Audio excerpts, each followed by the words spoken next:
Selamat sore, Pak Hananto. Perkenalkan, saya Firdaus, mahasiswa hukum kelas karyawan dengan NIM 010532100002. Dalam sesi kali ini, saya akan menjelaskan argumen untuk PSI 3 mengenai kepastian hukum terhadap keadilan tindak pidana pada anak. Sebelumnya, saya akan mengutip dua jurnal. Yang pertama dari Sulardi 2015.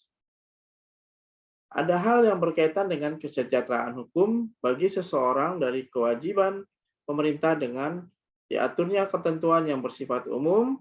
Seseorang dapat memahami apa yang dapat dilimpahkan oleh negara terhadap setiap masyarakat. Dan yang kedua, menurut Suto Prawiro 2010, dalam kajian tidak ditemukan dalam acara vonis dewasa yang ditetapkan dalam Undang-Undang Nomor 8 Tahun 1981 mengenai hukum acara pidana, karena setiap orang sadar dan secara bebas menerima prinsip-prinsip keadilan yang mengatur lembaga. Mengenai kepastian hukum terhadap keadilan tindak pidana pada anak, konsep kepastian hukum mencakup sejumlah aspek yang berkaitan dengan kepastian hukum. Hal tersebut merupakan aspek dasar hukum, yaitu pelindungan yang disesuaikan pada setiap individu sesuai dengan hak-hak individu lainnya, terutama dalam keputusan hakim sebagai bentuk kepastian hukum terhadap keadilan. Sedangkan menurut Utrecht menyatakan, kepastian hukum mencakup dua definisi, yaitu pertama, adanya aturan yang bersifat umum, membuat seseorang mengetahui perbuatan apa yang dapat atau tidak dapat dilakukan. Selanjutnya, ada hal yang berkaitan dengan kesejahteraan hukum bagi seseorang dari kewajiban pemerintah dengan diaturnya ketentuan yang bersifat umum. Seseorang dapat memahami apa yang dapat dilimpahkan oleh negara terhadap setiap masyarakat. Hakim wajib melakukan pertimbangan terhadap laporan penelitian kemasyarakatan dari pembina kemasyarakatan sebelum menindaklanjuti putusan.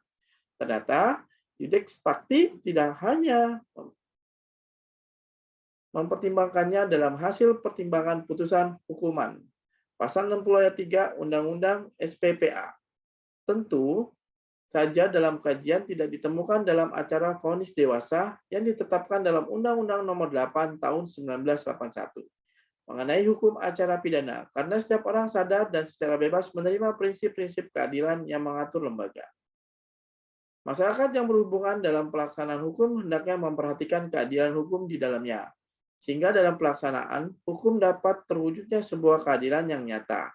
Meskipun hukum tidak serupa dengan keadilan, namun hukum mempunyai sifat umum yang mengikat setiap orang yang bersifat memukuratakan aturan.